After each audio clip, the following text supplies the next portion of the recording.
NBC 26 live at 5. Snow slamming northeast Wisconsin had people digging out and sliding around after the storm.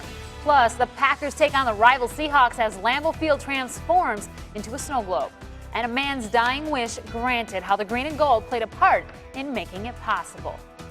Well, we begin tonight with a winter storm alert. Several inches of snow now covers the ground and roads have been slick most of the day. Meteorologist Matt Hoffman joins us now. Matt, how are things looking out there now? Well, Raquel, things are actually improving as we've now gone to the late afternoon hours. A lot of the accumulating snow has wrapped up. We've seen now the advisories for most of northeast Wisconsin be dropped, except Door County until 6 a.m. tomorrow morning. Menominee County, that will continue until 1 a.m. We still may have a little bit of lake effect snow into tonight. We still have winter storm warnings for Fond du Lac and Sheboygan counties, but these will likely get dropped soon as well. Here's a look at radar. Still some snow affecting areas up to the north towards Door County and up towards Marinette.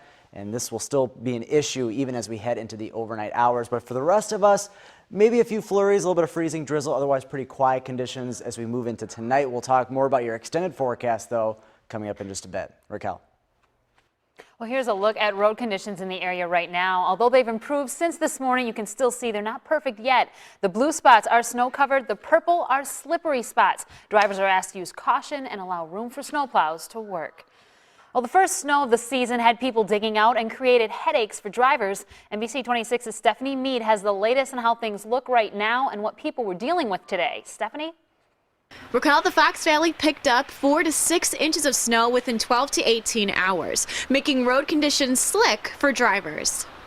Took my time getting up here. I mean, I wasn't speeding, don't need to speed. It's the first snowstorm of the year and drivers are extra cautious while hitting the roads today.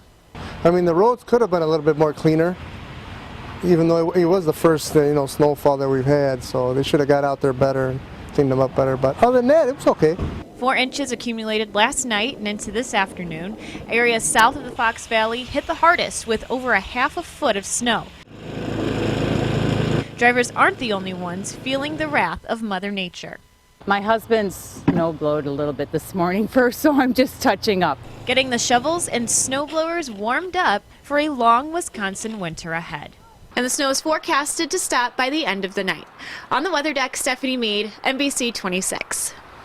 Well, the snow and wintry mix not only hitting northeast Wisconsin, but much of the Midwest. Since yesterday, there have been several weather-related pileups as a result of treacherous roads.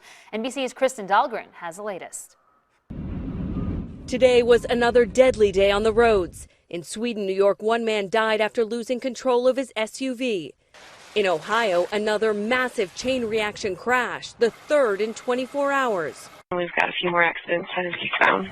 Nearly 50 cars and trucks slammed into each other in the snow. 20 people injured. Some had to spend hours in their cars waiting to get out of the cold, while pileup crashes in Pennsylvania and Michigan are finally clear. In upstate New York, blinding lake effect snow, more than a foot in places, creating headaches for drivers and anyone trying to get out. I've shoveled this probably 5 times since 9 o'clock this morning. It just keeps on coming. They're used to this kind of weather up here, but the atmosphere was so unsettled, this storm also brought rare thunder snow. Almost 40% of the country is now covered in snow. And we're seeing that the roads are basically just ice. Even parts of Texas saw a light dusting. Seattle giving us a glimpse of more to come. Ice on the roads had wheels spinning and cars sidelined. When I took off, I slid into the side, so then I got stuck. On top of all this, 45 states seeing below normal temperatures today. You know it's frigid. It's like Alaska. Emergency crews in states like Iowa and Illinois getting ready for a rough weekend ahead. Knowing that we got over a foot of snow possibly coming, it could be kind of scary. Well, you can track the snow with us with our interactive radar. See what road conditions are like and even check for delays in closing. Just download the free NBC 26 app. Well, the snow also impacting today's Packer game against the Seattle Seahawks at Lambeau Field. Andy, it was more like a snow globe out there today, wasn't it? Definitely looked nice, not quite like last week though, thanks. And Aaron Rodgers, he might be part fortune teller, Park quarterback. That run-the-table motto and his confidence has carried the Packers to back-to-back wins the last 2 weeks. And today, as the Packers hosted the Seahawks in the snow, Green Bay is playing their best football of the season due to broadcast restrictions. We can't show you the highlights, but here's a nice fancy graphic for you. The Packers lead 21-3 at the half. Aaron Rodgers has a perfect quarterback rating, 158.3. After going 12 of 15 for 202 yards and 2 touchdowns, he hit Davante Adams on the opening drive for a score, then Jordy Nelson also for a score, and Ty Montgomery adds yet another one with one on the ground. This is the biggest deficit the Seahawks have faced all year, and the NFC North, including the division-leading Lions, didn't help the Packers get back in the playoff too much. We'll have those highlights later in sports. Back to you, Raquel.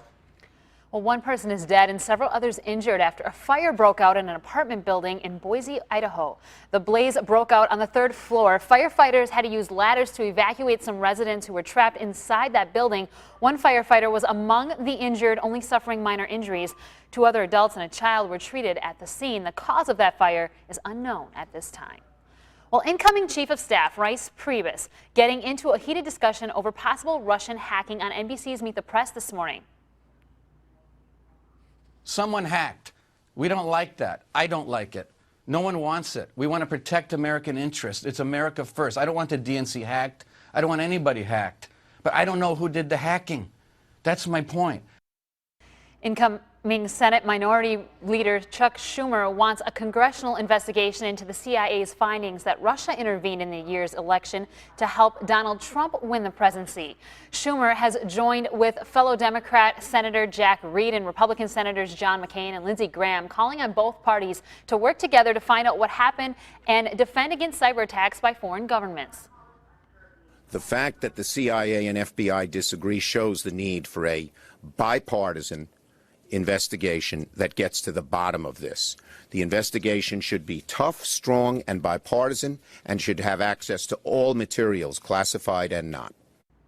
Schumer said the goal is to find out how extensive the hacking is, which countries are doing it, and come up with conclusions on how to stop it. Well, still ahead here on NBC 26, a dying man's lifelong wish comes true. NBC 26 was there for that touching moment. But first, is there any more snow on the way, and when does that cold air move in? Your forecast is next.